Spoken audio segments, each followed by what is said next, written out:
ಅವ್ರ ವಾದ.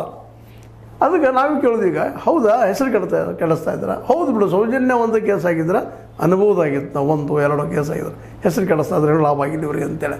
ಇವು ನಿರಂತರ ನಡೀತಾ ಇದ್ದಾವಲ್ರಿ. ಈಗ 38 ಕೇಸ್ಗಳ ದಾಖಲೆಗಳೇ ಇಲ್ಲಲ್ಲೇ. ಏನದು ಅವು ಹೇಳ್ಬೋದು. ಆಗ ನಾವು ಸಲುವಾಗಿ ಇಲ್ಲಪ್ಪ ಅದು ಕೆಲಸ ನಾವು ನಮ್ಮ ಪೊಲೀಸ್ ಠಾಣೆದ್ದು ಜೊತೆಯಲ್ಲಿ ಪಂಚಾಯತ್ ಕೆಲಸ ರೀ, ಅದಕ್ಕೆ ಇದಕ್ಕೇನು ಸಂಬಂಧ? ಅಷ್ಟು 38 ಶವಗಳು ನಾಪತ್ತೆ ಆಗುವಂಥದ್ದು. ಅವ್ರು ಯಾರು ಏನು ಎಲ್ಲಿಂದ ಬಂದರು, ಅವ್ರ ಹೆಸರೇನು, ಈ ಪ್ರಮಾಣದಲ್ಲಿ 38 ಶವಗಳನ್ನ ಬಿಟ್ಟುಕೊಟ್ರು ಅವರು.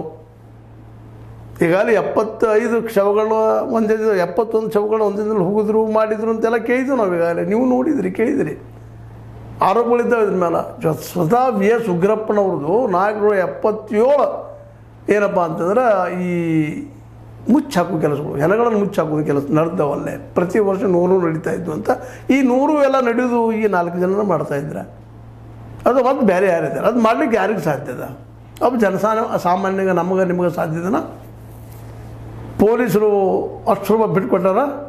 ಬೆಳ್ತಂಗಡಿ ಪೊಲೀಸ್ ಠಾಣಾ ಅಥವಾ ಉಜಿರೆ ಪೊಲೀಸ್ ಠಾಣಾ ಏನಲ್ಲೇ ಯಾಕೆ ಅವೆಲ್ಲ ಕೇಸ್ಗಳು ಮುಚ್ಚಾಕುವಂಥ ಪ್ರಯತ್ನ ಮಾಡಿದ್ರು ಅವರು?